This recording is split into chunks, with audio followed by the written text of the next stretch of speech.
So we'll discuss now the facing interview, how to do the preparations for the interview. First, we'll see the selection process of these non-IT and IT companies for campus recruitment.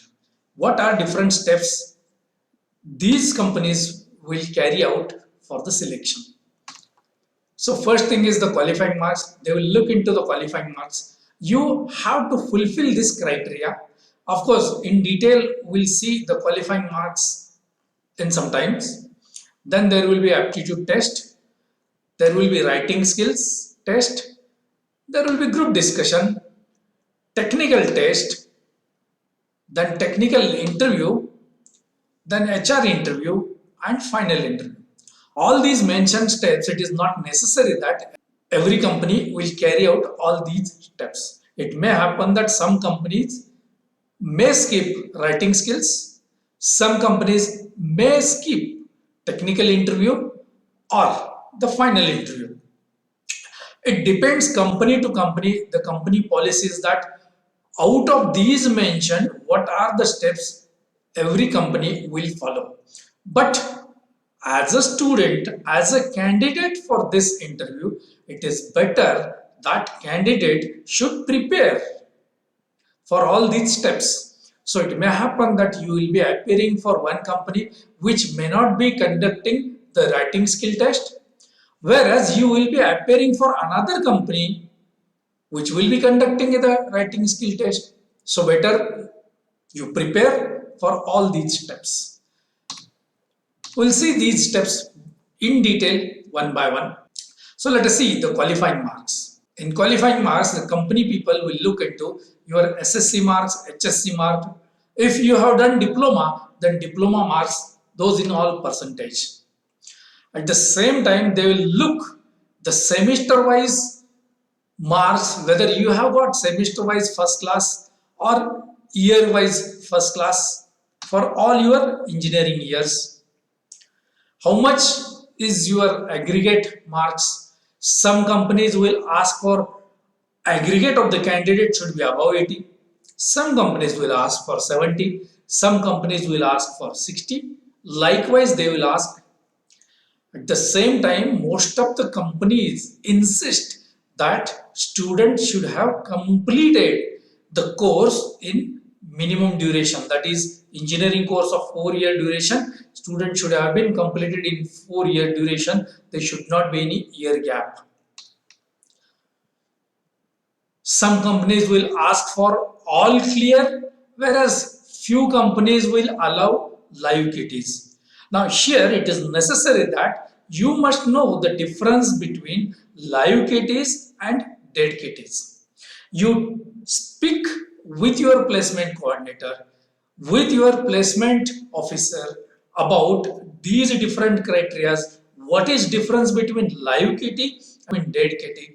Which are those companies which are not allowing KTs live or dead? So you have to take care of all these things. Whereas there will be some companies which will not ask for any criteria. Okay, you come on, join the interview process, join the selection process. Some of the companies will need technical telemarketing people or technical support people. They will not ask for criteria. But of course, the package for these companies will be also low. It will not be that attractive. So these are the different things. But most of the companies' criteria is aggregate marks. From first year itself, you focus on your marks. Your friends or somebody might have told you that in engineering, class is awarded based on the final year marks. But these days, most of the colleges are autonomous, are offering, instead of marks, the results are offered in CGPA, so which will take care of your performance from first year itself, and you should have 6.5 and above grades, then only you will be declared as a completed in first class. If your grade points are less than 6.75, then it will not be declared as a first class. Your engineering degree will not be declared that you have completed in first class. So see to it that your target is minimum 7.0. Most of the good companies are asking for 70% or 7.0 CGPA. So you focus on this. So this is what a qualifying marks. Very first scrutiny when company decides to go for a placement to any college, they will ask this data from the placement officer, and your placement officer will get this data from you. Looking at this data, now you plan your activities for your academic performance from first year itself. When on the day of the placement activity, you will face the first thing is the aptitude test. Aptitude test is conducted to test the candidate's problem solving ability and to test how efficiently a candidate can respond to a task or situation and communication skills. These aspects are tested in aptitude test. You can say it is your kind of a personality test, how you react, how you effectively respond is tested. This is generally conducted as an elimination round, and major rejection of candidate is done at this stage. I am not saying major selection of the candidate.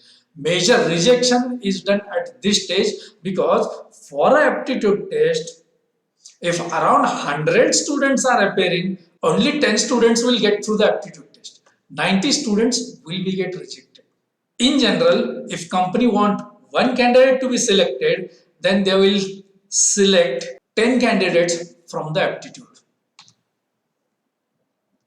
These are the different types of the aptitude. Quantitative aptitude, where you need to solve the problems related to mathematics, algebra, you can say. Verbal ability related to the English. Then analytical and logical reasoning. Here, how you correlate the things, how strong you think logically, all these things are tested here. Data interpretation and data sufficiency is another kind of the aptitude where you will be given a set of data, a paragraph of information, and there will be set of questions based on this data. You will be need to carry out different operations on that data, and then you have to answer different questions on this data. And professional knowledge, sometimes companies are now adding the technical aptitude, maybe the aptitude questions related to your domain knowledge will be included here. The next kind of the test is psychometric test. This may be combined with all other above mentioned tests, or it can be conducted separately. As such, for this test, there is no result as fail or pass. Whereas organizations, recruiters are using this test to know the inclination of the candidate. This test gives the candidate's inclination, candidate's interest. If the candidate got selected, then which department this candidate will fit, that will be decided by this test. Now we have seen all these different kind of the aptitude types, how to practice it, where to practice it.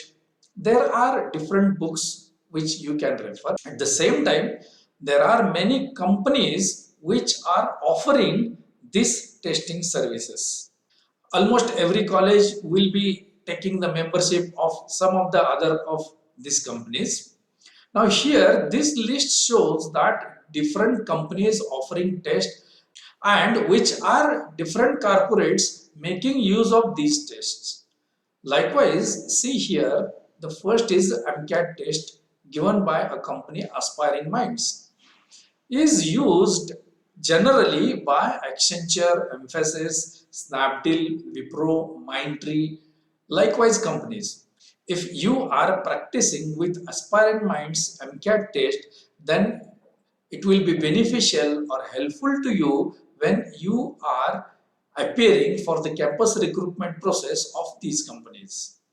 At the same time, access is being offered by CoCubes, which is referred by this Capgemini. First Naukri test is been referred by the company Pari and Dassault. Similarly, Metal is the test which is referred by the companies like SLK, Global Edge, JP Morgan, Barclays, Amazon. So when you are preparing, you see to it that what test is to be prepared, so that basically when you are appearing for a particular corporate for placement, then you need to prepare the test accordingly, which will be definitely helpful to you in getting selected. It is not just getting selected, your overall development for aptitude test will happen in that direction. Next stage is writing skills. Again, as I mentioned earlier, this is not a compulsory test. Some companies may keep it as optional. It is not necessary that all companies will be carrying out the writing skill test. But definitely there are certain companies who are very much insisting on writing skill test. Let us see what are those components tested in writing skills. First is the letter writing. It is necessary that it is tested here that how you are writing the letters. These are mainly formal letters. You will be communicating to the company. And it may happen that you will be working at some other remote place where the project is going on and company headquarters is a different place. So you need to communicate to the company. So how you are writing the letters to the company is tested here. From first year itself, what I am saying again and I am insisting repeatedly that you also start practicing this letter writing. Write very formal letters to your mentor, to your head of the department. When you are writing these letters, if possible, get these letters corrected from your parents or from your English teacher or from your mentor, so that you will be improving yourself in your letter writing skills. See to it that whether there is a need or not, you will be writing at least one letter in a week. And every time when you are writing a letter, see what mistakes you have done while writing the earlier letter, overcome those mistakes and write the new letter. So this way you can improve on your letter writing skill. Next test is essay writing test. Here in this test, the company people may ask you to write an essay depending on certain situation. Here it is tested that how you can elaborate and put it on a record about particular situation. The situation may be related to the site survey. Situation may be related to the IT project development, or the situation may be related to the turnkey project management, where some installations are going on and you are supposed to write the report. So all these things are tested here. You should also start practicing this so your essay writing skills will be get improved. The next is email writing. As we have seen that you may have to report to your boss who might be sitting or located remotely and not near to your place. So you need to communicate with your headquarters, with your client, or with your superiors, or even with your subordinates through email. So here your email writing skills are tested. How precisely and perfectly you are narrating the situation in the email, how perfectly you are including the information into the email, and how effectively you are communicating to your client, to your subordinate, to your superiors through this email that is tested here. Now hereafter, when you are writing emails, see to it that you will be writing very formal emails. At the same time, here again, you get tested all these things, letters, essays, and emails from your English teacher or from your mentor, so that you will be continuously keep improving into these skills. Next is group discussion, and we'll see this group discussion in detail in next video. Keep watching for